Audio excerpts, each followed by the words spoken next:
Halo guys, di konten kali ini aku akan bahas kesalahan yang dilakukan seorang pebisnis multi level. Tonton sampai habis, jangan lupa subscribe dan komen. Happy watching. Halo teman-teman, welcome back to my YouTube channel. Kali ini aku akan bahas tentang kesalahan orang berbisnis multi level. Terima kasih sudah klik video ini. Tapi jangan lupa guys, klik tombol subscribe karena subscribe itu gratis. Dengan subscribe kamu support channel ini terus untuk upload hampir setiap hari. Ingat, subscribe itu gratis, gak ada ruginya kamu klik tombol subscribe guys. Selamat menonton, enjoy. Nah teman-teman, kalau di konten sebelumnya aku membahas kenapa sih banyak orang yang masih netting sama MLM, dan apa sih yang menyebabkan dia berpikir seperti itu. Dan konten kali ini aku akan bahas kesalahan yang dilakukan oleh pebisnis multi level. Jangan di skip videonya, tonton sampai selesai, dan jangan lupa like, komen di bawah untuk kasih masukan di next konten, dan jangan lupa subscribe ya guys, karena subscribe itu gratis.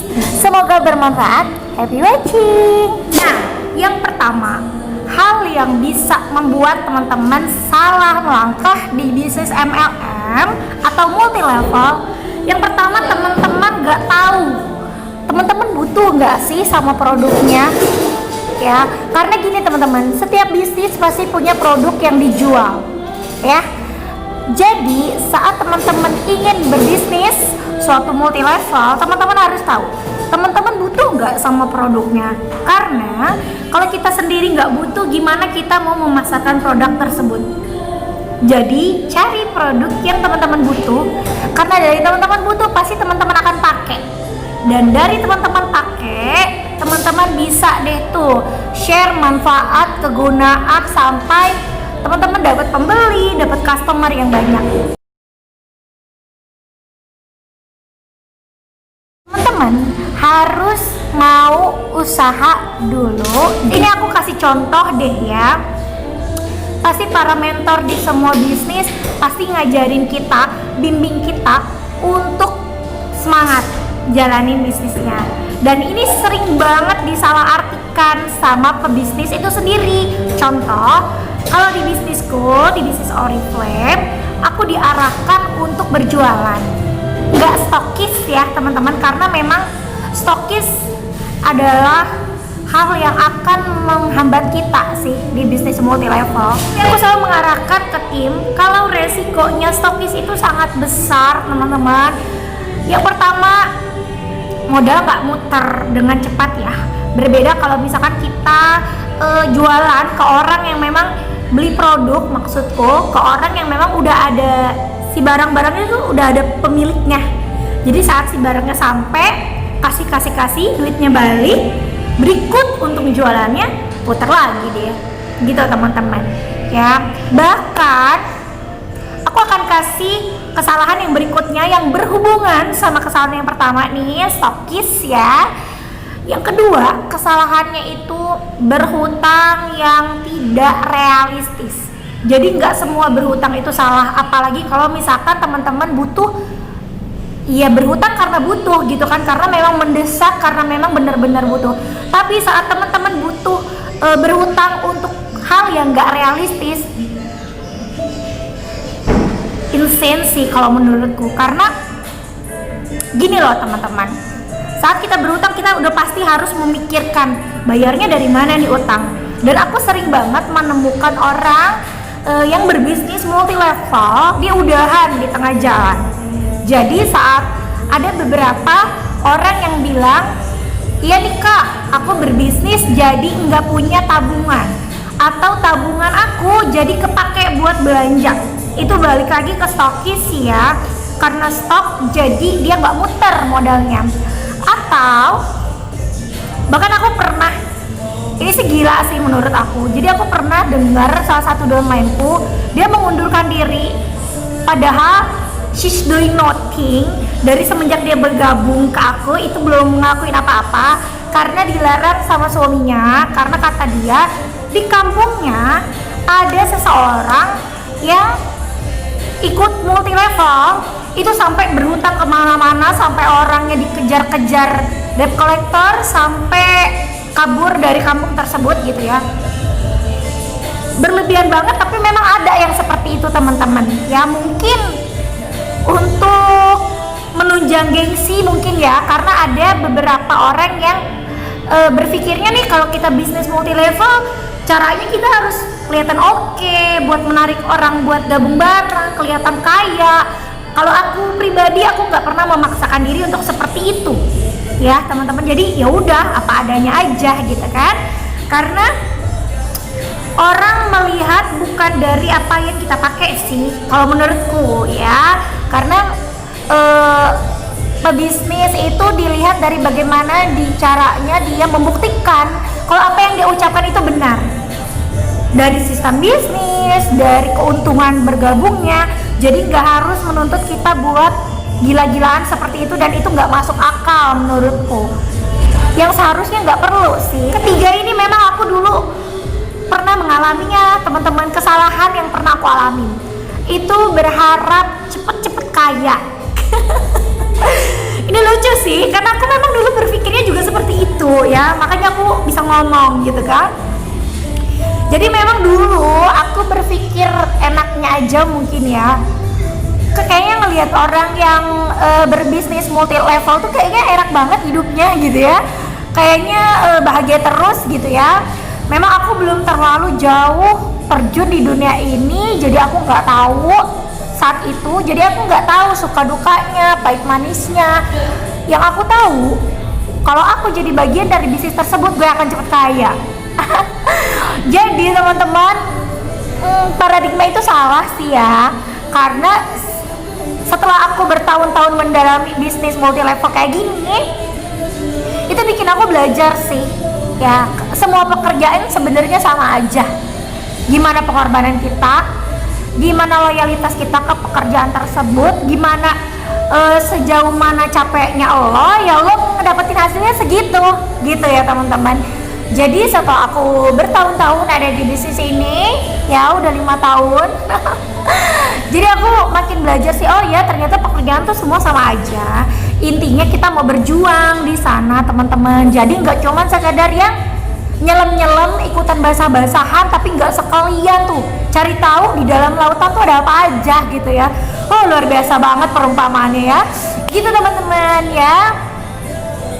Jadi jangan mau cepet-cepet kaya, jangan mau cepet-cepet instan, jangan mau cepet-cepet sukses, karena nggak ada manusia yang mau instan itu sukses, nggak ada teman-teman. Semua orang yang sukses itu biasanya emang udah jatuh bangunnya itu udah dari muda, udah dari remaja gitu ya. Terus rata-rata memang untuk orang yang memang tujuannya berbisnis biar cepet kaya, itu biasanya akan down di tengah jalan. Karena dia belum tahu kalau yang namanya bisnis itu benar-benar nguras perasaan kita sih ya. Jadi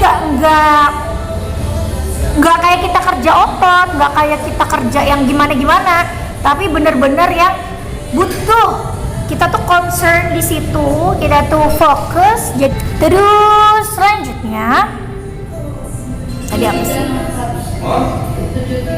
A few moments later, a few inches later, 2 hours later, 1 eternity later. Jadi teman-teman, kalau teman-teman berbisnis niatnya untuk cepat kaya, teman-teman akan langsung down ya. Karena teman-teman pasti akan mengalami yang namanya pahit banget. Berbisnis itu pahit, makanya jarang ada orang yang memutuskan untuk berbisnis. Orang lebih nyaman bekerja di suatu tempat yang memang udah pasti segalanya, dari penghasilan udah pasti, jam kerja dan lain segalanya. Jadi untuk berbisnis teman-teman harus siapin mental yang kuat ya, biar teman-teman gak berhenti atau down di tengah jalan. Adalah pelit invest waktu. Ini sering banget aku temuin di sharing beberapa orang timku yang ada di jaringan aku. Kita nggak bisa mengharapkan hasil yang besar dengan pengorbanan yang sedikit. Contoh, saat teman-teman bekerja di sebuah perusahaan deh, misalkan jam kerja normal orang masuk jam 7:30 pagi ya. setengah 8 pagi beres jam 4 sore contohnya. Kira-kira kurang lebih berapa jam? Kurang lebih 8-10 jam deh orang bekerja di luar itu. Nah, untuk 8 sampai 10 jam, how much money they can earn? Berapa banyak sih uang yang bisa mereka hasilkan di jam kerja segitu, dengan durasi jam kerja harian segitu, dari hari ini ke hari ini, terus totalannya berapa hari dalam sebulan, sampai mereka ya dapat yang namanya let's say UMR deh kalau untuk versi Indonesia. Nah, dengan waktu yang segitu banyaknya yang diinvestasiin sama orang-orang yang kerja di luar, itu banyak banget orang yang memutuskan berbisnis tapi dia nggak mau invest waktu yang sama besarnya. Ya, kita nggak usah ngomong deh investasi waktu yang sampai 24 jam depan laptop gitu ya, yang sampai 12 jam, 18 jam. Tapi untuk menyamakan waktu jam kerja orang di luar sana aja nggak nyampe segitu ya. Mungkin karena basically kalau teman-teman berbisnis multi level, nggak ada yang akan marahin teman-teman, nggak ada yang akan dikte sanksi or something else, itu nggak bakal ada.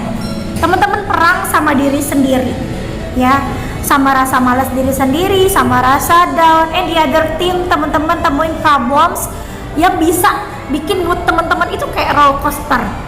Dan itu yang teman-teman harus, you should be have a problem solving of yourself.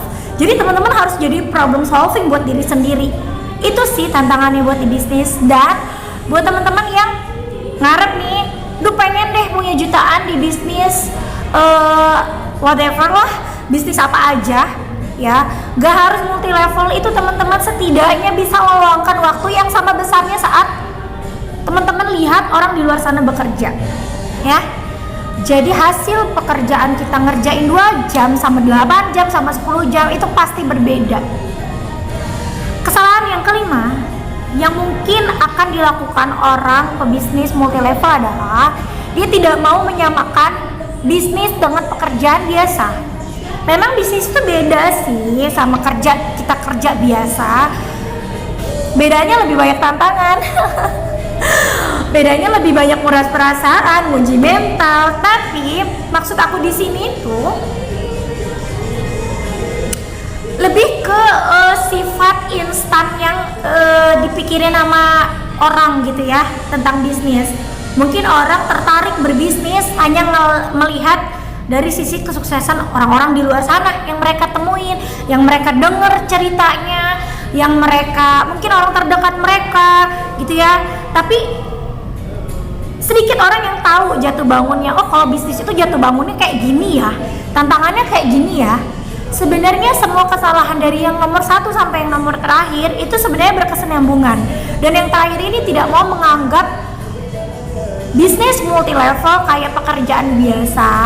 Jadi kalau kerja biasa aja kita untuk dapat UMR harus sekian jam per hari. Bayangkan ya, you can imagine berapa jam yang akan kita keluarkan dalam 1 bulan dan hasilnya UMR. Nah, itu perjuangannya di situ. Dan kadang kita mengharapkan saat kita berbisnis kita bisa investasi waktu yang lebih sedikit tapi ngarepin hasil yang lebih besar. Itu insane. Itu benar-benar insane teman-teman. Kecuali teman-teman udah punya bisnis yang kuat. Kecuali teman-teman udah menjalankan bisnisnya tahunan, belasan tahun, itu mungkin bisa terjadi. Apalagi kalau di bisnis multi level ada sebutan passive income. Tapi saat temen-temen nih baru aja nyemplung gitu ya, aduh enak nih kayaknya Oriflame nih ya, aduh enak nih kayaknya bisnis multi level ini 3 jam kerja jadi kaya, itu insane teman-teman ya. Itu benar-benar nggak masuk akal karena teman-teman kerja di luar sana aja butuh 8 jam loh sehari ya, itu minimalnya. Dalam sebulan teman-teman butuh berapa jam? Lalu teman-teman baru memulai berbisnis mengharapkan hasil yang lebih besar dengan dengan jam kerja yang teman-teman minim. Jadi kesimpulannya teman-teman, semua kerjaan itu sama ya. Saat teman-teman memutuskan di bisnis multi level, teman-teman harus banget menghindari pikiran-pikiran dari yang 5 aku sebutkan tadi ya teman-teman, biar teman-teman lebih punya mental yang kuat, lebih nggak mudah down, karena teman-teman harus concern banget kalau bisnis itu lebih banyak tantangannya, lebih banyak pahit-pahitnya. Jadi saat teman-teman berhasil ngelewatin situ, teman-teman akan sampai ke situasi yang insya Allah lebih enak sih daripada orang kerja tetap. Tapi nggak langsung ke sana, teman-teman nggak bisa langsung nemuin titik itu saat teman-teman baru nyemplung ya. Jadi buat teman-teman semuanya tetap semangat. Buat teman-teman yang mau mulai bisnis multi level, nggak usah takut ya. Jadi teman-teman pasti akan dapetin mentor yang berkualitas sesuai sama kriteria teman-teman. Teman-teman bebas pilih mentor siapa aja, dan harus hati-hati juga memilih bisnisnya. Seperti yang tadi di awal aku bilang, teman-teman harus pastiin teman-teman butuh produknya, baru teman-teman bisa menjalankan bisnisnya dengan baik. Konten aku kali ini semoga bermanfaat. Terima kasih buat teman-teman yang selalu ikutin konten-konten aku ya. Cuma Allah yang bisa ngebales kebaikan teman-teman semua. See you in the next content. Bye bye.